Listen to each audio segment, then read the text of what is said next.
Aquí, Aruma Kipanaya, Cuyacanacas, Gilatanacas, Guarminacas. Buenas noches, hermanas, compañeras, hermanos. Paisuma, Tincupacha, gracias por este tiempo del encuentro para poder hablar de esto. Qué bueno que haya un espacio de formación. Creo que si hay algo que hay que hacer en este tiempo, para nosotras, por ejemplo, el tiempo de agosto, que es un tiempo en que la tierra descansa, el tiempo de la pacha, el tiempo de alimentar a la pacha, de compartir, de reflexionar. Si hay algo que hay que hacer es estos espacios de reflexión, de formación, de repensar la acción, ¿no? Creo que hay muchas cosas que repensar desde las lógicas de las luchas feministas, de las luchas de izquierda, de los movimientos guevaristas. Hay muchas cosas que pensar después de lo que ha pasado en estos últimos tiempos en la región, ¿no? Gracias a la Sandra Chagas, que nos conocemos hace unos años, pero yo creo que en el tiempo tenemos un largo encuentro, y gracias por compartir este espacio también para discutir sobre esto tan urgente que es qué papel juega el racismo en este sistema de opresiones, qué papel juega el racismo en nuestras luchas y qué papel juega finalmente el Estado, ¿no? A ver, yo quisiera comenzar un poco por lo que está pasando en Bolivia, pero no solamente como información, sino para identificar ahí qué rol juega el racismo, qué rol ha jugado en el golpe. En Bolivia hemos tenido un proceso de cambio, así le hemos llamado las organizaciones sociales, de más o menos 14 años, un proceso hecho por las organizaciones, hecho por el pueblo cotidianamente, también por el Estado, pero a veces incluso a pesar del Estado. Hay muchas cosas que han hecho las comunidades, los pueblos, los ayllus, incluso a pesar del Estado, incluso a pesar de la ausencia del Estado o las diferencias con el Estado, es decir, el proceso boliviano, el proceso de la construcción de un Estado plurinacional, ha sido un proceso cotidiano hecho desde el pueblo, donde ha ayudado un gobierno, sí, pero también ha sido hecho desde las organizaciones, ¿no? Creo que esa es una primera cosa. Para mí, el principal eje, si quieren, de la fuerza, de la lucha, en esos 13, 14 años ha sido pues la indignación. La indignación frente al racismo, frente al colonialismo, frente a este destino que parecía único de ser siempre empobrecidas, de ser siempre humilladas, de que nosotras o nuestras hijas tengan como el único horizonte ser trabajadoras del hogar, o por ahí llegar a la universidad y estudiar alguna cosa técnica, ¿no? Pero finalmente de no ser pues personas como todos, ¿no? De no ser gente, ¿no? Porque eso es lo que plantea, lo que impone el sistema colonial y racista, ¿no? Entonces esos 13 años para nosotros han sido principalmente de dignidad, de construcción política, de discusión de formas de vida, de proyectos políticos ideológicos. Uno fundamental, el vivir bien, el sumas camaña, el sumas causa, como le llamen distintos pueblos, pero una decisión de vivir lejos del individualismo y de la acumulación capitalista, ¿no? No se trata de redistribuir de otra forma la riqueza. Esa es nuestra diferencia con el socialismo. No se trata de redistribuir la riqueza, se trata de no generar más riqueza. No se necesita la acumulación, ¿no? Ha sido discusiones que se han hecho en el proceso de cambio para la construcción de este Estado plurinacional, que ahí yo creo que ha tenido uno de los momentos más importantes en la Asamblea Constituyente, donde hemos llegado con un proyecto ya discutido, con ideas discutidas desde la masacre del gas, desde la guerra del agua el 2000, la masacre del gas el 2003, el 2005, los movimientos insurreccionarios que estábamos exigiendo una otra constitución, un otro país, ¿no? Y ahí llegamos con esos pedidos de que sea equivalente a la justicia comunitaria, indígena, originaria, que sea equivalente a la justicia ordinaria, no solo porque es una justicia que tiene valores, que tiene principios, que tiene memoria ancestral, que ha servido en esa memoria ancestral, sino porque la justicia patriarcal y colonial no nos sirve, no funciona, genera solamente impunidad, convierte la justicia en una mercancía, uno de los temas discutidos, ¿no? El Estado nacional, la discusión sobre el Estado nacional, un Estado genocida de los pueblos, un nacionalismo genocida de los pueblos, un nacionalismo genocida sistemáticamente de los cuerpos, porque para sostener esa idea de república nacional desarrollada, con servicios, todo, explota todos los días, principalmente el cuerpo de las mujeres, ¿no? Para sostener el nacionalismo, el desarrollo, eso que llaman modernidad, lo que todos en la mirada colonial querían alcanzar. Entonces, nuestra discusión ha sido frente a esa lógica nacional, esa república que había sido construida sin las Indias, sin los indios, sin los pueblos originarios, en 1825. Entonces ahí se planteó la idea de la plurinacionalidad con dos elementos fundamentales. La reconstitución del territorio, que los pueblos puedan reconstituir el territorio aymara, el territorio quechua, y también la autonomía, la autodeterminación, el autogobierno. Entonces el proyecto era las autonomías de los pueblos, cosa de que el Estado solamente se iba a encargar, nosotros decíamos, ¿no? Un poco en serio y un poco en broma, el Estado de lo único que se iba a encargar es de administrar el tráfico, el tránsito, las carreteras. Porque después todos los pueblos iban a tener su autonomía, su autogobierno, su propia regulación de la justicia, su propia organización de la educación, de la salud, ¿no? Ese era el proyecto más largo, digamos, del Estado plurinacional. Se ha logrado cuestionar muchas cosas, se ha logrado rearmar un Estado, se ha logrado un marco legal muy importante como la propia Constitución que habla de un Estado plurinacional, de base comunitaria, descolonizador, una ley contra toda forma de racismo y discriminación, una ley que garantiza a las mujeres una vida libre de violencia y que habla de patriarcado, que habla de despatriarcalización, que reconoce que es un problema político estructural y no es un problema, un delito, un problema privado, es un delito público, no se resuelve con la comunicación, no es un problema de pareja, no responde a un sistema patriarcal, por eso hay una violencia estructural, doblemente si somos mujeres indígenas. Bueno, todo un marco legal, toda una discusión muy importante. Yo creo que el 2010 terminamos con un país profundamente politizado. La discusión de la constituyente se hacía en la asamblea, donde habían cerca de 200 asambleístas constituyentes discutiendo, como en la escuelita de cualquier comunidad donde las personas podían reunirse, discutir, escribir en un papelito y mandar a la asamblea constituyente sus pedidos sobre lo que debía incluirse en la Constitución, ¿no?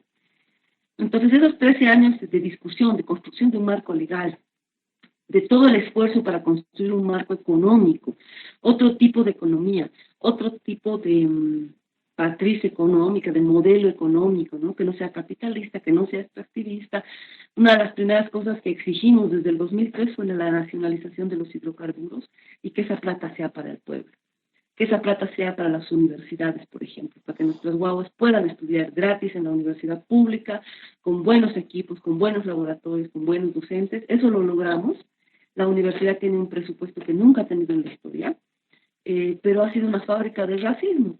13 años que no nos hemos percatado tal vez, o que no hemos hecho el control con esta discusión de la autonomía. Las universidades somos autónomas, esa autonomía que han traído desde Córdoba, digamos, las universidades. Aquí les ha servido para decir, las universidades somos autónomas, y también autónomas del pueblo y de las organizaciones. Nosotros decidimos qué hacemos. Y nosotros decíamos, las universidades sirven para el pueblo. En el golpe de Estado, las universidades han sido, como dicen, la punta de lanza de los grupos paramilitares para el ataque racista. Es decir, las propias guaguas, nuestras propias guaguas, hijos, hijas, educados 10 años, 8 años en universidades racistas, desclasadoras, que querían sacar a los indios, ¿no? Por ignorantes, por no saber gobernar, por corruptos. Bueno, el golpe de Estado en Bolivia, el golpe que se da en el 2019, primero me parece importante caracterizar que es un golpe al pueblo, ¿no? En estos tiempos hay que repensar los golpes. No se puede intentar leer con las mismas categorías de una izquierda además también colonialista, de una izquierda además racista, de una izquierda ortodoxa, no sé cómo se dice, que quiere aplicar la teoría nomás, que además hace pura elucubración y hace poca calle. No se puede aplicar con esa lectura lo que ha pasado en Bolivia. En Bolivia ha habido un golpe al pueblo, que ha terminado en un golpe de Estado. En Bolivia los grupos oligárquicos, terratenientes, racistas, fascistas del Oriente, los solleros, los ganaderos, los dueños de la banca. Ellos han generado un capital para financiar grupos paramilitares, grupos armados, y además un capital para financiar este golpe de Estado, este golpe al pueblo y golpe de Estado. ¿Por qué necesitaban primero un golpe al pueblo? No bastaba un golpe de Estado. O sea, no solamente querían entrar, podían entrar con los militares, agarrar la silla de Lego, sacarlo y sentarse, y listo, ¿no? Necesitaban dar un golpe al pueblo, un escarmiento racista, un escarmiento patriarcal sobre las mujeres, detenerlas, hacerlas arrodillar a las mujeres de pollera, humillarlas, orinarlas, escupirles, obligarles a pedir perdón. ¿Por qué? Por haberse atrevido a querer autogobernarse, por haberse atrevido a discutir del país y de política, por atreverse a salir a las calles a protestar, a decir estos son mis derechos, ¿no?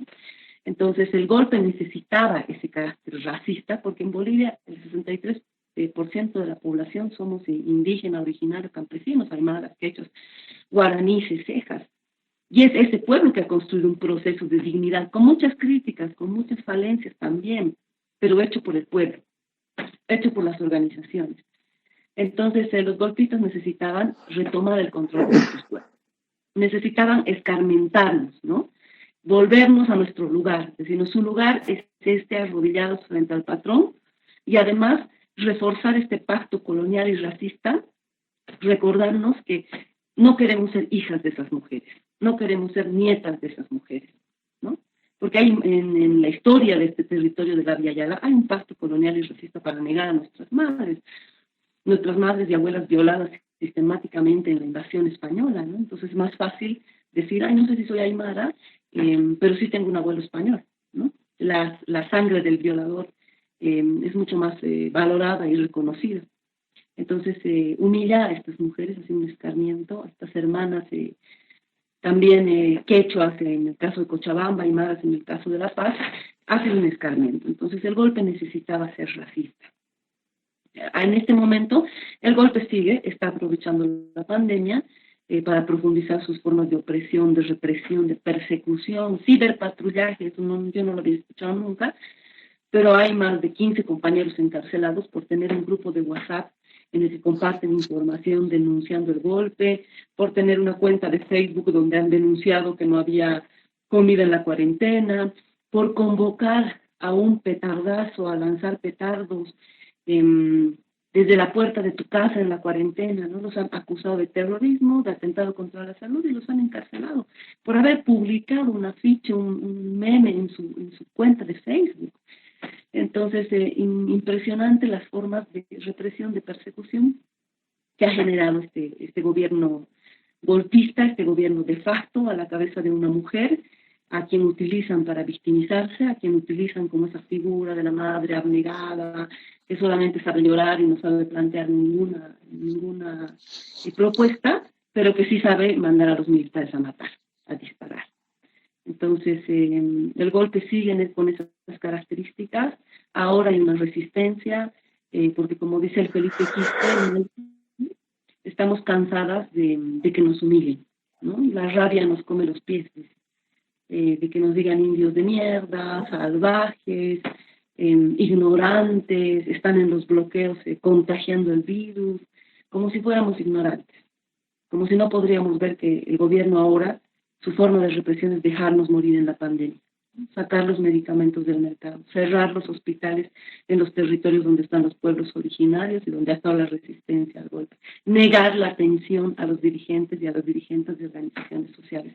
Hay dirigentes que se han muerto porque no les han abierto el hospital, porque se han identificado con el movimiento al socialismo o con las organizaciones sociales. Entonces estamos en las calles no por ignorantes, estamos en las calles porque la dignidad no tiene precio, porque vamos a recuperar, esta es una disputa no solamente por el Estado, no solamente porque renuncie Yanine Áñez, es una disputa por nuestra dignidad, por no volver a ser humilladas y sometidas. Impresionante, Adriana, impresionante la descripción de lo que está sucediendo en Bolivia. Creo que eso tiene que ser una llamada de atención para todos acá en lo que es nuestra Argentina, ¿no? Para no minimizar lo que significa el racismo estructural dentro de las instituciones. Y como bien lo dijiste vos, quizás esa academia, ese lugar académico donde empieza y desde donde se construyó, por ejemplo, acá en Argentina, la idea, porque es una idea que circula desde los tiempos inmemoriales de la construcción de este Estado-nación, de que los negros murieron todos en la guerra de la Triple Alianza, o que los mató a todos la fiebre amarilla, entonces población negra en Argentina no existe, y a la población indígena, o los pocos que quedaron, después de la mal llamada campaña del desierto, vinieron en la década del 1880, por ahí, a poblar la Argentina desierta, ¿no? Desde las Europas, así como vino el colonizador,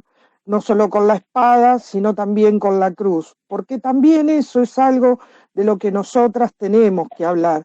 No estamos hablando solamente de las instituciones académicas, sino que estamos hablando también de las instituciones religiosas y de cómo la religión se ha metido dentro de las comunidades negras como dentro de las comunidades indígenas también, ¿no?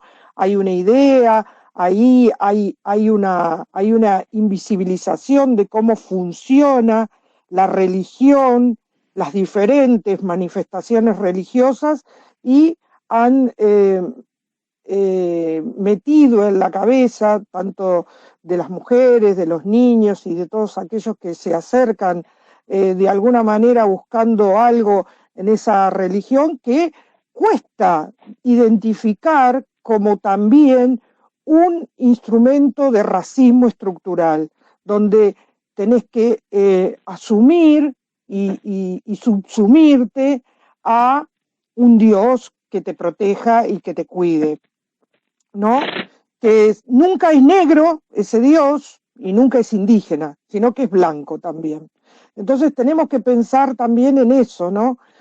¿Cómo van las niñeces a esos lugares de las escuelas católicas, y donde les imparten una educación donde no nos nombran, porque no existimos en los libros, empecemos por ahí, donde el indigenismo, o sea, las 36 comunidades indígenas que están a lo largo y ancho de la República Argentina no existen, y que tienen 16 idiomas, pero con la afrodescendencia o con la negritud es mucho peor porque nosotros venimos del gran genocidio, de la trata transatlántica, de la cual no se nombra, porque si vos vas a los libros de historias en Argentina, no vas a encontrar ni siquiera una mención de lo que significa y de lo que significó para las Américas la trata transatlántica, porque a partir de la trata empieza el gran capitalismo. Nuestras cuerpas, las cuerpas de nuestras ancestras que quedaron en el gran océano Atlántico, cruzando ese gran océano a base de la esclavización, vinieron a construir y a dar su trabajo esclavizado en estas tierras, así como en el mismo momento se producía también el genocidio indígena, corriendo al indigenismo cada vez más cerca de la cordillera y quitándole las tierras y cercándolas, cuando en realidad la tierra no es para que esté cercada, sino que es para habitarla, nada más. Entonces, en este gran mundo, sistema mundo, supremacista, colonial, racista, heteropatriarcal, en el que vivimos, en que nos vemos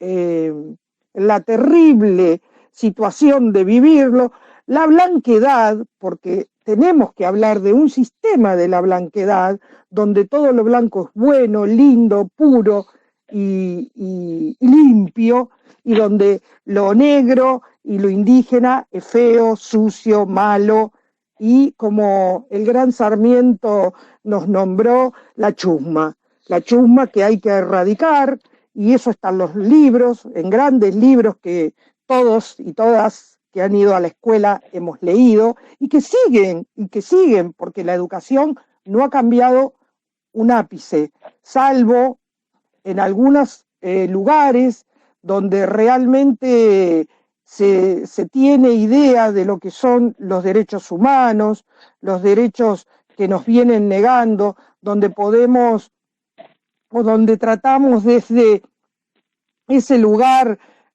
buscar la dignidad que quieren sistemáticamente quitarnos, ¿no?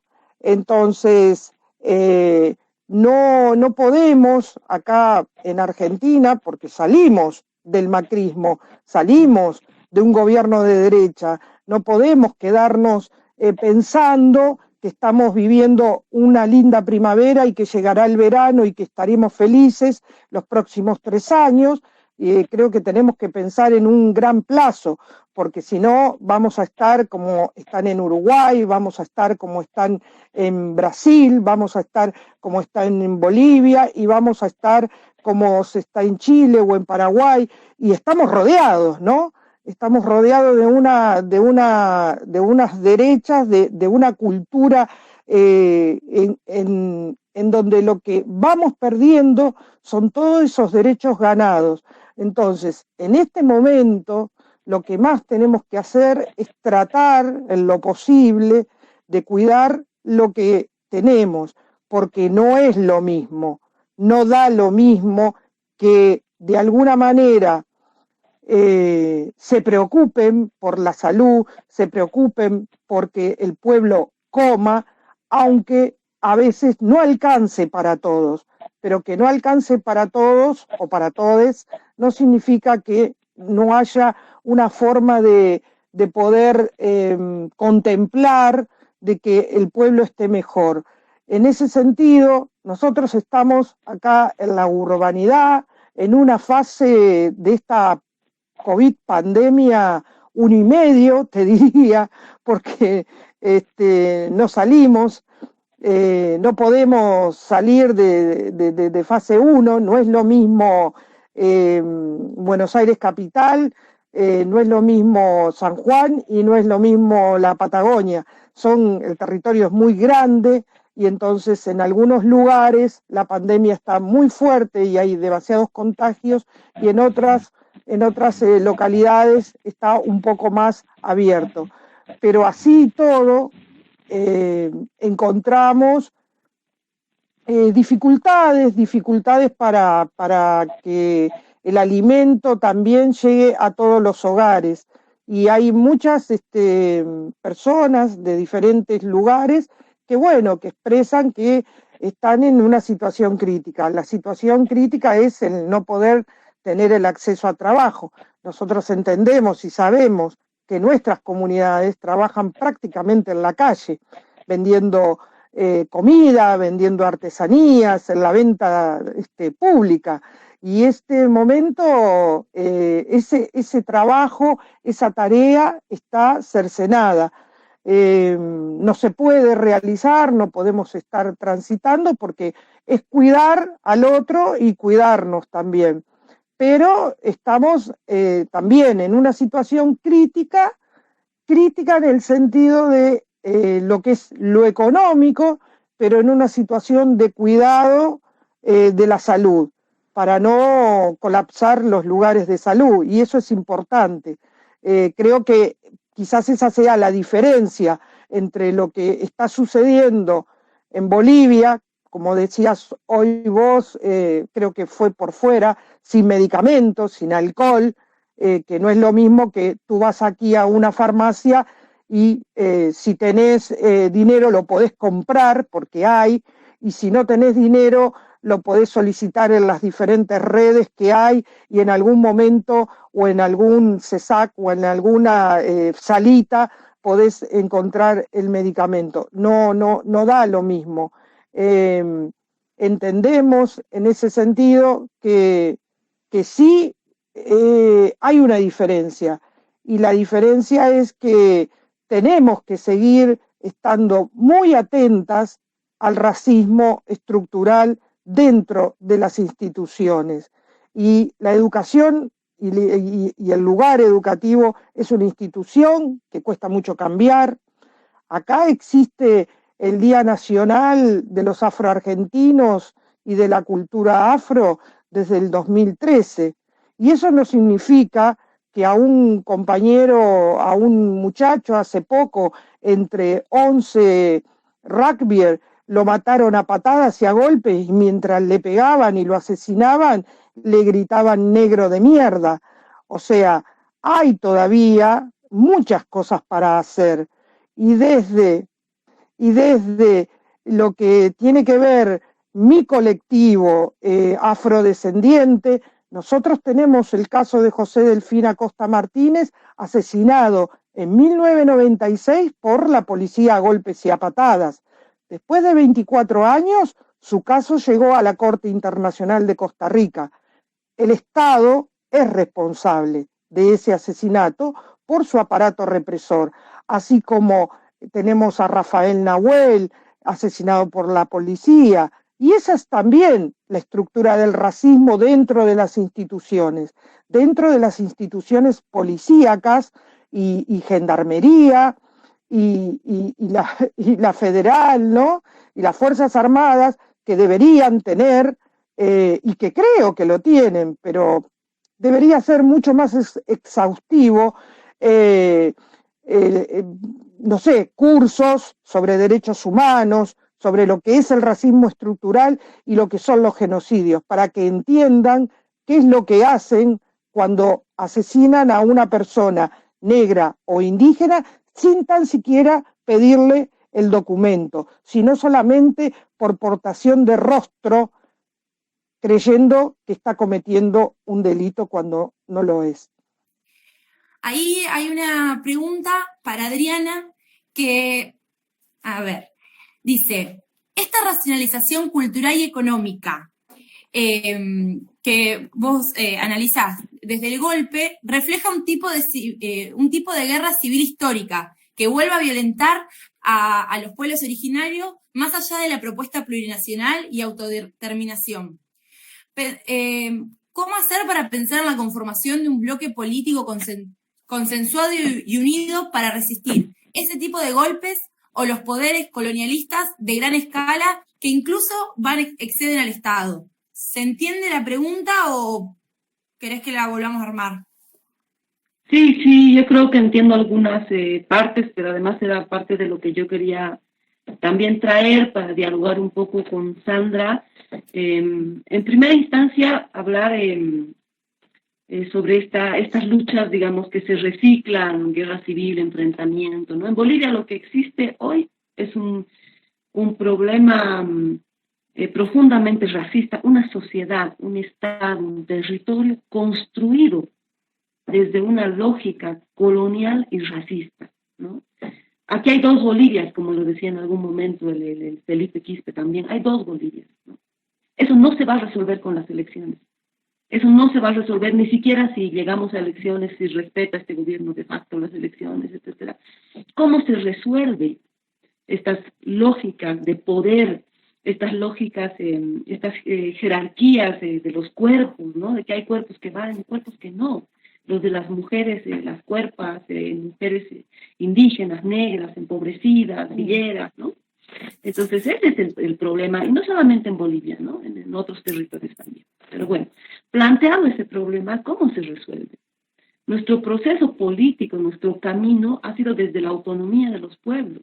Entonces ahí una primera crítica que yo tengo, una autocrítica, por ejemplo, es no haber dialogado más con las hermanas negras, porque eso nos hubiera permitido posicionar más claramente el sentido del racismo dentro del sistema. Yo creo que como feminismo comunitario antipatriarcal, hemos visibilizado y hemos aportado mucho sobre la lectura del patriarcado, pero creo que por el proceso que vivíamos en Bolivia no hemos visto en profundidad la forma de funcionar del racismo, ¿no? Sí. Y eso no solo con Bolivia, ¿no? Tiene que ver con muchos pueblos que asumimos que con lograr derechos ya se está acabando con el racismo. Pensamos que al construir un Estado plurinacional se estaba acabando con el racismo. O sea, se piensa que porque el encuentro se llame plurinacional van a dejar de ningunear a las mujeres originarias. Yo no creo. Es un buen paso que se llame plurinacional. Pero la plurinacionalidad se construye. El racismo se instala, se decide políticamente negarte a las prácticas racistas. Yo creo que eso nos ha faltado en el caso de Bolivia y eso me hace pensar en un poco como venía la pregunta, ¿cuál es el rol del Estado y cuál es el rol de las organizaciones? ¿Cómo logramos una sola lucha, no? En nuestra experiencia, el Estado ha logrado administrar el racismo. Se han hecho leyes, la Constitución, todo para un poco parar el racismo, administrarlo, pero no acabarlo. Porque la base también del sistema racista tiene que ver con un modelo económico. Los terratenientes oligarcas blancos, en este momento croatas, que están gestionando, que están sosteniendo económicamente y políticamente el golpe, ellos no solamente tienen que ver con un problema de racismo, de discusión o de leyes o de acuerdo, ¿no? Tienen la plata del país, manejan la banca, tienen la mayor ganancia en estos últimos 13 años. ¿Cómo vamos a acabar con el racismo si su poder de ellos va creciendo, si su riqueza se va acumulando?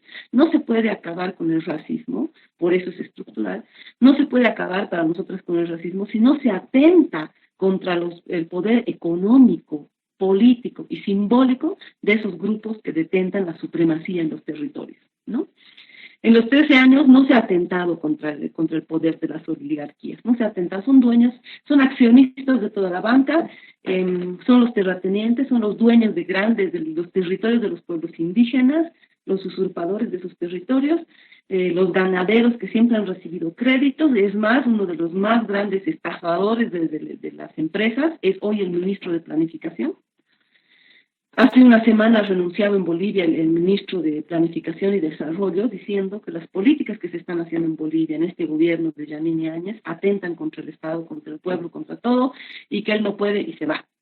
Lo han puesto al empresario Branko Marinkovic, que había salido en 2008 por un juicio que tenía en Bolivia, que es quien ha financiado los grupos armados, la Unión Juvenil Cruceñista, cuyo mandato era matar indios, golpear collas, patear indios. Ese era su mandato, ¿no? Porque los indios el único lugar en el que pueden estar es en su hacienda del Branko Marinkovic, ¿no?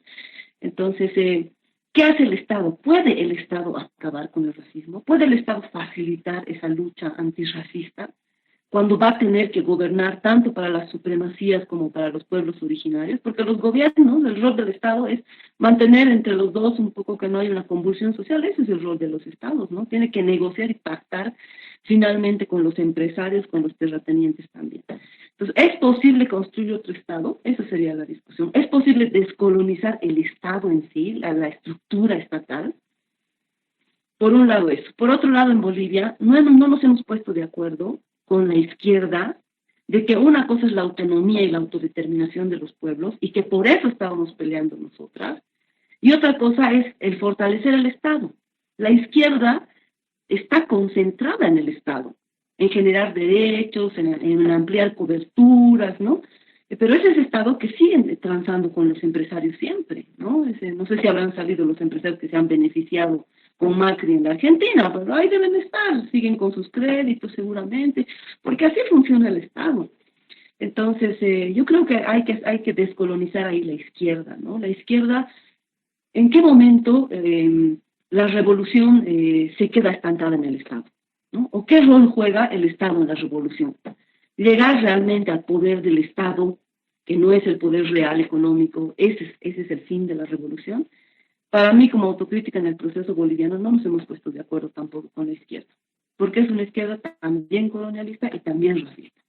Las mujeres, hombres, las personas indígenas, las mujeres negras sirven para estar en la calle, protestar, no es lo que decías tú. La calle es importante, sí, pero es importante cuando una izquierda no usa esa calle para reciclar las lógicas del Estado, ¿no? Entonces, ¿cómo llegamos? La pregunta decía, ¿cómo llegamos a ocultar una misma lucha?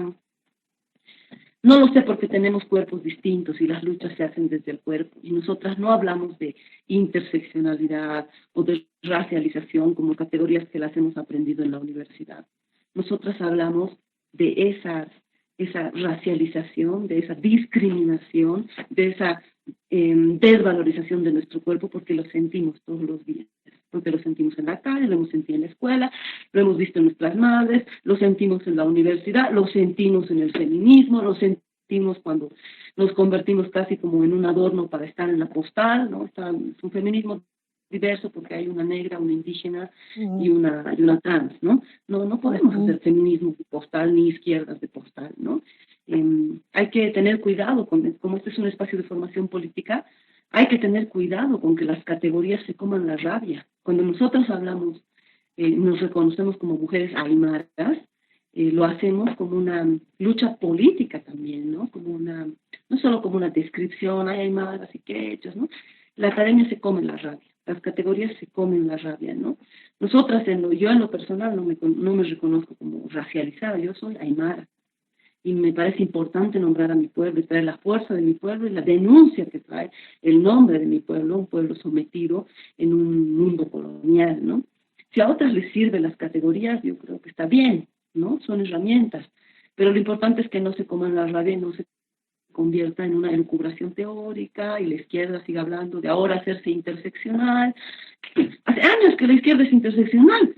¿O no han visto las mujeres indígenas que son trabajadoras? Las mujeres mapuches que también están peleando en los sindicatos. Las mujeres negras que también están en las organizaciones, ¿no? Entonces, creo que hay que tener ahí un poco de cuidado. No sé cómo lo verá Sandra, pero a mí entiendo lo que no es lo mismo tener algunos derechos, poder ir a la farmacia, sí, pero ¿qué hacemos si ese Estado finalmente nos da un poquito, pero nunca termina de transformar el sistema, ¿no? Habrá un momento el Estado que atente contra las oligarquías, que son las que sostienen también el racismo. Bueno, eso me he extendido, disculpe. No, muchas gracias, Adriana. Bueno, mientras esperamos que lleguen más preguntas, a mí me gustó como esta idea que traías, esto de los cuerpos que importan, ¿no? O las vidas que importan y las vidas que no importan. Y pienso también ahí como muchas veces que un cuerpo, que una vida valga, ha sido producto de la lucha de esos colectivos, digamos, que salen ahí a defender su dignidad. Esta idea que vos traías antes de, bueno, las mujeres con pollera de salir a pelear por su derecho, por su dignidad, por su existencia. Creo que es algo sumamente que potencia un montón de estos procesos, digamos, en la construcción de, bueno, qué tipo de Estado queremos. Y queremos un Estado, digamos, donde la autodeterminación de los pueblos, digamos, o la construcción pueda ir de la mano del respeto de la pluralidad, digamos, sin tapar como las voces. Sandra nos traía, digamos, que acá en Argentina existen 36 naciones con 16 idiomas, digamos, que están totalmente invisibilizados e invisibilizadas en lo que es la política y dentro de la sociedad. Entonces creo que el proceso que se fueron construyendo en Bolivia como que da cuenta de que es posible poder consensuar y construir un proyecto de Estado que permite y que reconozca, digamos, la identidad cultural como un baluarte fundamental dentro de la construcción de la sociedad. No sé si hay otra pregunta. A mí no me estaría llegando. Yo quisiera decirte un poco retomando algo que vos estás diciendo, pero algo que dijo Adriana con respecto al racismo, ¿no? Primero, obviamente, no tenemos que minimizar nada, o sea, primero que hay que reconocerlo, porque no es lo mismo en Argentina que en Bolivia. Obviamente estamos en diferentes territorios y procesos, pero es obvio que el racismo como estructura de poder y de marcarnos la racialización de nuestras cuerpos, yo utilizo sí la palabra racialización porque es como nos marcaron, ¿no? Y de alguna manera nos toca a todas por igual, estés donde estés, porque lo mismo sufre una compañera negra en Europa, la situación de racismo estructural cuando va a sacar su visa o cuando va a algún sistema de salud sin la documentación adecuada. Hay toda una estructura que funciona desde lo que es la forma de poder, y ese poder tiene una supremacía en que las cuerpas que no se vean étnicamente blancas son de una inferior categoría. Es así como, de alguna manera, Europa se construyó. Eso que todos dicen y hablan de la otredad. Europa se constituyó como Europa en base a la conquista de las Américas y ver a esas cuerpas negras o indígenas como el diferente, lo otro, aquello que sirve para que mi sistema de vida, en ese momento monárquico, siga subsistiendo. Ese privilegio que ellos se tomaron sobre nuestras cuerpas y poder esclavizarnos de muchas y diferentes maneras, porque tenemos que hablar de las múltiples formas de esclavización que ejercieron sobre nosotros, porque tener a un indígena que te haga los bancos de las iglesias porque trabaja muy bien la madera, como la trabajaban, o como la trabajaban también las comunidades negras, es tener a personas esclavizadas dentro de las estructuras eclesiásticas, diciendo los estamos alimentando, los estamos atendiendo, pero lo que estaban haciendo es seguir teniendo personas esclavizadas para que no piensen. Nosotros, acá en Argentina, debemos hacer cursos, talleres de formación de identidad indígena, de identidad negra, de identidad afrodescendiente, de identidad quechua, aymara, mapuche, de identidad.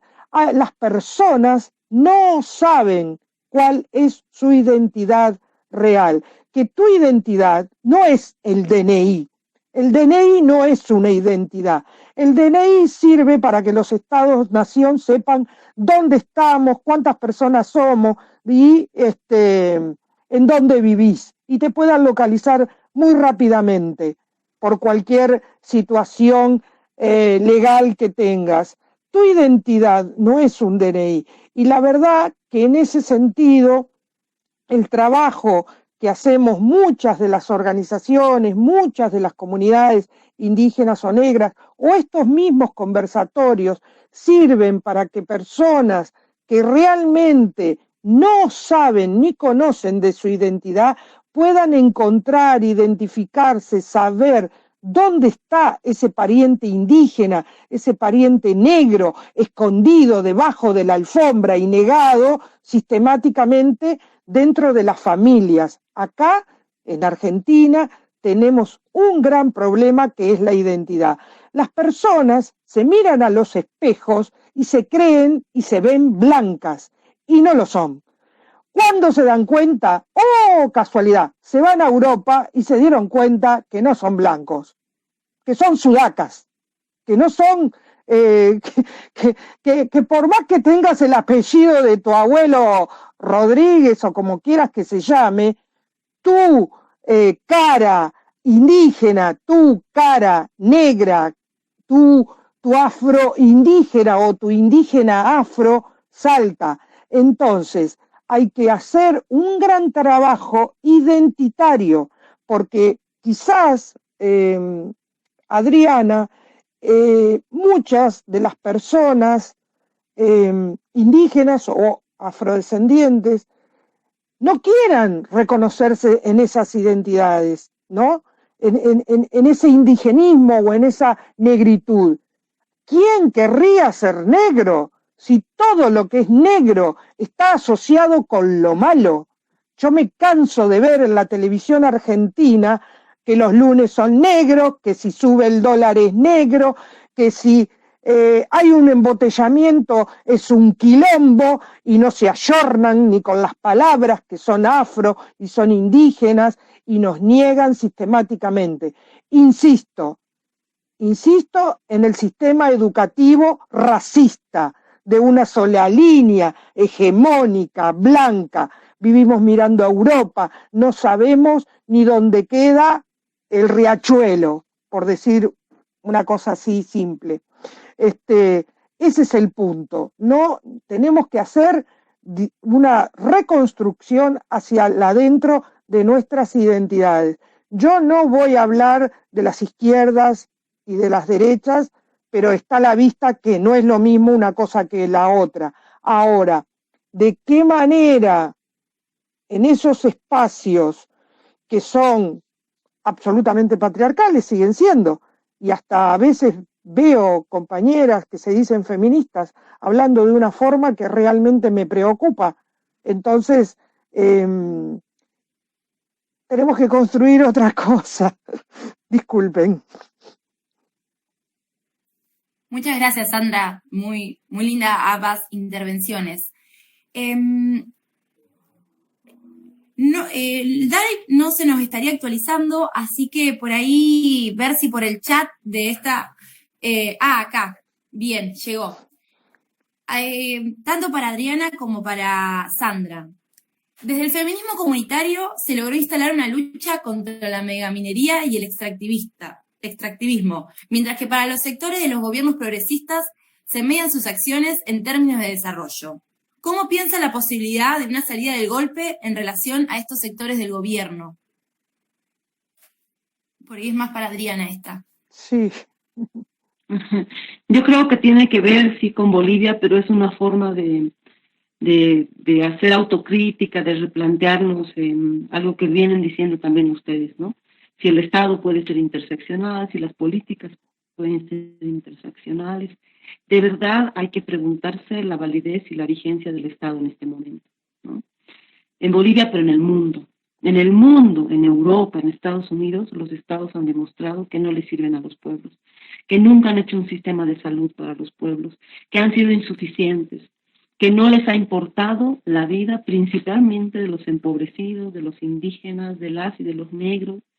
En Estados Unidos, en Europa, la cantidad de gente que se ha muerto con la pandemia. No solamente es en Abya Yala que el sistema de salud es insuficiente y ha colapsado. Entonces, ¿qué están haciendo los estados? ¿De qué sirve si no pueden enfrentar una pandemia? ¿De qué sirve todo el trabajo y las leyes que hacen y todo si no pueden resolver un problema de salud, ¿no? Con un poco de organización, de prevención, de buscar las pruebas? Entonces, esta pandemia nos ha demostrado, o por lo menos a nosotras nos deja pensando en la vigencia del Estado. ¿Es posible el Estado? Le vamos a seguir apostando a los Estados, aunque sean plurinacionales, aunque sean inclusivos, porque el que nos incluyan, el que pongan una ley o que declaren el Día del Indio o este tipo de cosas, no resuelve un problema histórico, ¿no? Histórico de que nuestras vidas en estos territorios, que además son nuestros, valen menos, ¿no? O no valen.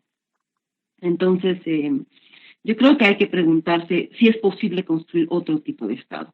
Si es posible, si coinciden, si se complementan la idea de autonomía de los pueblos y Estado. Porque lo que hemos demostrado en este golpe en Bolivia es que solo el pueblo salva al pueblo, solo el pueblo sana al pueblo. En la cuarentena el pueblo se ha encargado, las organizaciones sociales, el Trópico de Cochabamba, el Valle Bajo, el Valle Alto, todo el sector de Potosí, Sucre, han mandado frutas, verduras, chuño, papa, a las otras comunidades donde no había, a las ciudades donde no había, y no había porque no teníamos dinero para comprar. Han detenido a muchos compañeros que han traído camiones de fruta para tener cítricos, vitamina C, que han traído del Chapare. El gobierno de facto los ha detenido, ha criminalizado la solidaridad, pero ha sido la única forma de subsistir, la autoorganización, la autonomía. Nos hemos conseguido nuestra propia comida, hemos circulado nuestra propia comida entre hermanos, entre hermanas, ¿no? Lo mismo en el caso de la salud. O sea, aquí la consigna es no vayas al hospital porque en el hospital te matan. Entonces hay brigadas médicas comunitarias, hemos pedido a las hermanas en Argentina que nos ayuden con medicamentos porque no hay medicamentos. Muchas hermanas, hermanos médicos y médicos naturistas tradicionales también están haciendo seguimiento por WhatsApp, seguimiento en las brigadas, rastrillajes, ¿no? Porque es la única forma, o sea, la salud la estamos pudiendo resolver o enfrentar por lo menos con autonomía. ¿Qué vamos a esperar del gobierno de facto? ¿Que van a traer qué? Respiradores, medicamentos. Hasta ahorita 4 meses no han traído los respiradores, no han traído las pruebas del COVID. Podían comprarle a Argentina, que han inventado sus propias pruebas, ¿no? Claro. Pero ni eso. Entonces, le podemos seguir esperando del Estado. ¿Qué podemos esperar del Estado? Yo siento en estos 13 años que se come el Estado la autonomía. Hace 14 años éramos más autónomos que ahora. Nos ha costado entender que es otro Estado y que este Estado mata, ¿no? Y que tenemos que autoorganizarnos otra vez, que tenemos que circular nuestros propios conocimientos y saberes, ¿no? Pues yo creo que el Estado atenta mucho contra la autonomía. No sé si se puede inventar otro Estado, ¿no? Pero creo que por lo menos hay que cuestionárselo, hay que pensar para enfrentar esta pandemia y la post-pandemia, porque va a haber una crisis económica, ya hay una crisis económica terrible, ¿no? Entonces, ¿qué están haciendo los estados? Dice que van a resolver la crisis, aquí y en todas partes, ¿no? La crisis de los ricos, pues. Aquí se han prestado plata del FMI para darles a los empresarios que han tenido pérdidas, a los empresarios soyeros, a los empresarios, a los ganaderos, a las grandes industrias, a las fábricas. La crisis del pueblo solo le importa al pueblo. Los estados se encargan de la macroeconomía, de la crisis de los ricos, de la economía de los ricos. Entonces, nosotros por lo menos hemos quedado mucho pensando en si es posible el Estado, si hay que construir otra forma de Estado, y cómo lo hacemos sin fronteras además, ¿no? Porque esta no es una lucha solamente en Bolivia, ¿no? Como decía la Sandra al principio, ahorita, hace 10 meses estábamos cercadas nosotras, cercadas por toda la derecha, ¿no? Y han mostrado que la derecha tiene fuerza y han dado un golpe en Bolivia. Ahora está cercada la Argentina. ¿Cómo se alimenta ese proceso? Porque ahora es un proceso que nos alimenta a todos, ¿no? Después está toda la derecha en la región. Entonces yo creo que ahí es fundamental también la articulación. Eso, hermano. Muchas gracias. Acá nos hacen una última pregunta, que esta sí va para las dos, como que si saben o están en conocimiento de que si existe algún proyecto en curso para que se discuta y se trate en las escuelas, digamos, en las instituciones, estos temas, digamos, el tema de la identidad cultural, la reivindicación de lo plurinacional, tanto en Argentina como en Bolivia. Bueno, mira, la realidad es que nosotras, las comunidades negras e indígenas en Argentina, vivimos dando conversatorios, yendo incluso a las escuelas.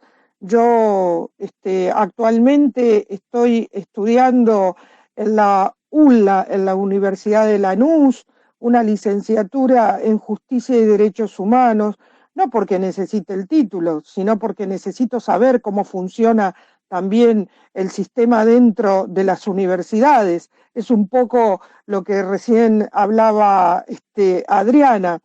Me encuentro empezando en 2018 la universidad, primera clase, Derechos Humanos, Historia Argentina y Derechos Humanos, y mi felicidad de saber que dentro del programa estaban los pueblos originarios. Un día viernes, llego un día lunes, digo, bueno, ahora hablaremos de los afrodescendientes. Nada, la clase de afrodescendencia la di yo. Entonces, así estamos, por lo menos acá, todavía en ese proceso de saber si los afrodescendientes en Argentina merecemos tener, aunque sea un momento de lectura de nuestra presencia. Después, vamos a las escuelas y bueno, lo de siempre, se acuerdan de nosotros, el 25 de mayo, el 9 de julio, en esos momentos en donde parece que salimos de abajo de las piedras, los afrodescendientes, las negras vendiendo las empanadas, o los negros haciendo de serenos durante la noche, y en las guerras, obviamente como carne de cañón, pero no visibilizando nuestras presencias como héroes o heroínas de la patria. La heroína de la patria es María Remedios del Valle, y también ha sido un proceso desde las organizaciones afrodescendientes, poder reivindicar a la madre de la patria, porque en Argentina siempre se supo que el padre de la patria es San Martín, pero jamás se visibilizó a la madre de la patria. ¿Por qué? Porque es una mujer negra, porque fue una mujer negra, porque fue una mujer esclavizada y liberta, porque no era necesario visibilizar a una mujer y negra. Entonces, es como se viene trabajando de a poco, porque realmente también sentimos que en ese de a poco, como lo estoy expresando, no logramos lo que queremos dentro del sistema educativo. Y dentro de la cultura siempre se nos termina poniendo a las negritudes o al indigenismo como lo exótico, aquello que de alguna manera llamar a las personas para que puedan hacer su aporte cultural, pero realmente nuestro aporte político, nuestras ideas, nuestras formas de ver el mundo, lo estamos haciendo así, en estos espacios donde nos dan un espacio, un lugar donde pueda llegar a la mayor cantidad de gente posible, donde nos puedan escuchar y donde puedan entender que no es fácil. Esto es lo que Adriana expresó. Estamos luchando contra un sistema racista estructural que no tiene ninguna ganas de dejar sus privilegios. Y los privilegios están en el poder judicial, están en las instituciones del Estado, están en la educación, en la cultura. Ellos nos quieren ver subsumidos, como así fueron subsumidas en la esclavización nuestras ancestras. Hoy no estamos con grilletes en las manos y en las piernas, pero este sistema sigue teniendo esclavizadas y esclavizades a las comunidades indígenas y negras. Si no, vayan a los territorios y veamos cómo están las comunidades indígenas en los territorios de la República Argentina en este momento, que en muchos de ellos también están pasando momentos muy difíciles. Esas son, de alguna manera, las formas en que el racismo sigue colándose y se cuela de una manera en que no te das cuenta, pero pernea. Si me pongo a pensar y lo traslado a la ciudad de Buenos Aires, nosotros tenemos un espacio cultural que está clausurado, cerrado, y no ahora porque estamos en pandemia. Está clausurado y cerrado por el gobierno de la ciudad de Buenos Aires desde 2017. O sea, que el racismo sigue funcionando, como si nada. Yo empiezo a elevar mi voz y siento que me agarra toda una carga de rabia en ciertos temas, porque realmente somos personas luchadoras y somos personas también con sentimientos.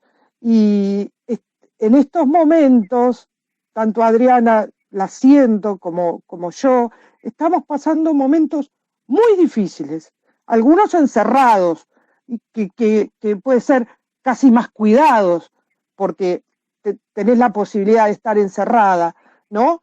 Y algunos no tienen la posibilidad de estar encerrados y están en las calles también, pasándola